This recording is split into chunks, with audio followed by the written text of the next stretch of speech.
This is Zimbabwe's position on the European Union Election Observer Mission final report for the year 2023.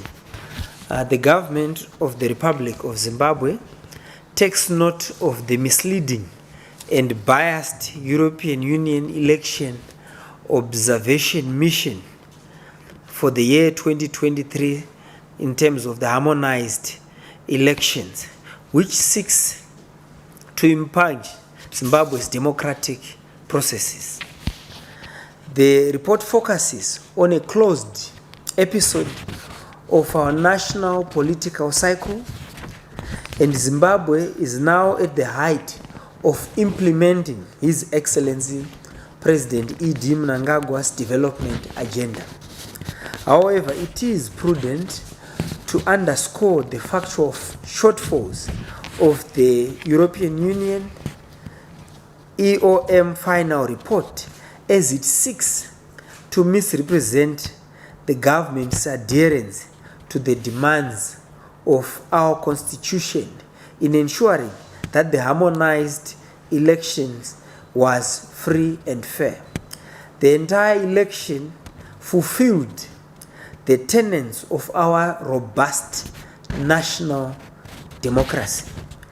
The government is fully aware of the European Union's election observation mission's irregular nocturnal meetings with opposition political players outside conventional election observation parameters.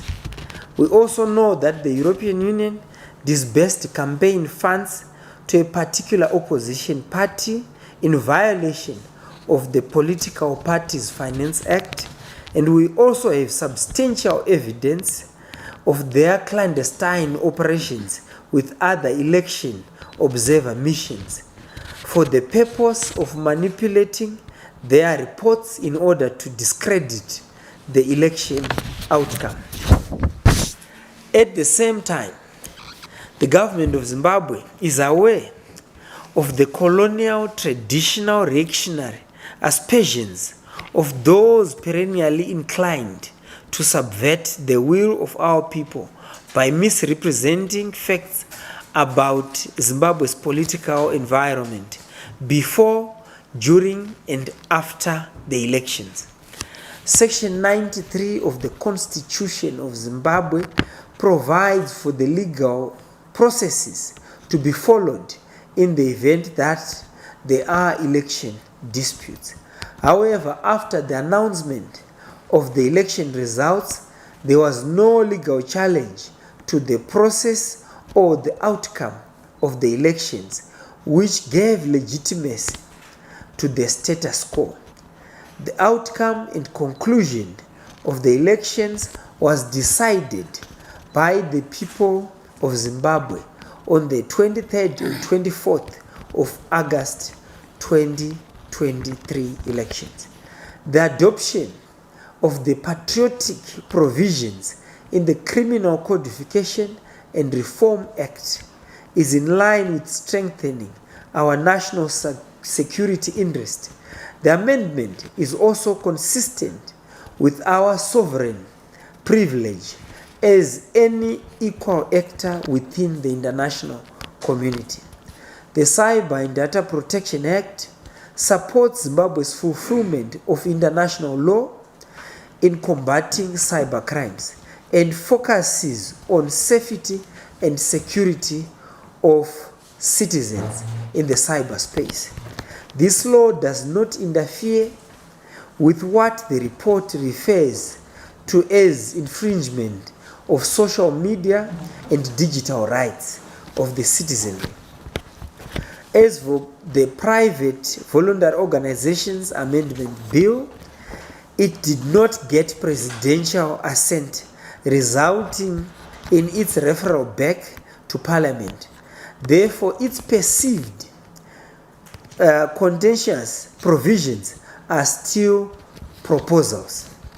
The PVO bill cannot be cited as a restrictive piece of legislation when it does not even exist. Further to this, the report suggests that prosecution of criminality of the members of political players translates to political persecution. However, no one is above the law, and our law will never be selectively applied to exonerate criminality. Being a political player does not provide one with the privilege of immunity. Like any other modern democracy, the independence and integrity of Zimbabwe's judiciary is sacrosanct, as opposed to the maligning allegations of the Observer Mission in terms of their final report. The government of Zimbabwe condemns the unwarranted attack on the entire legal framework of the elections as it relates to the constitutional mandate of the Zimbabwe Electoral Commission in the running of elections in Zimbabwe, Parliament's law-making prerogative and its independence with respect to the cited amendments. The delimitation process is spelled out in terms of the Constitution of Zimbabwe. The independence and transparency of the Zimbabwe Electoral Commission and the efficient administrative function of the entire election life cycle by ZEC. To this end, ZEC complied with its constitutionally demanded duties in promoting voter registration, voter verification, and voter education, which produced an inclusive, credible, free, and fair outcome. It must also be reiterated that the civil society and all social movements in Zimbabwe enjoy the constitutional benevolence of the freedom of association and expression. This is a prevailing reality which profoundly contradicts with the report's false projection of a restricted political environment in Zimbabwe in the run-up to the elections. And contrary to the claims by the report, the government of Zimbabwe continues to ensure that the national broadcaster, the Zimbabwe Broadcasting Corporation, affords all political players fair airplay as required by the law. The government has intensified media liberalization through licensing of new media, radio, and TV broadcasters. And instead, also government condemns the weaponization of some private media players for hostile and polarizing reportage in favor of a certain opposition political party, which is perpetually purporting to be operating in an unfair playing field. The rights and freedoms of all journalists is constitutionally governed. To this end, there have been reforms in the media sector, which includes but not limited to the repeal of the Access to Information and Protection of Privacy Act.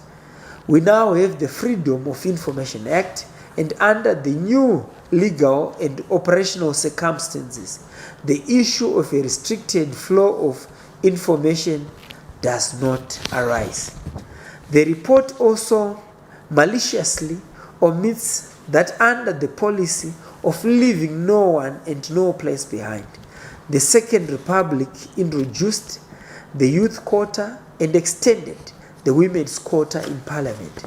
The introduction also of the women's quota in councils is another progressive step towards inclusive participation and promotion of devolution.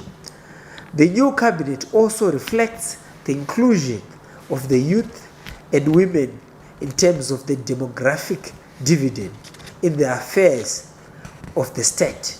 This will add value to the cause of sustainable nation building in advancing our socio-economic development as Zimbabwe continues to protect its sovereignty, dignity in the community of nations. I think.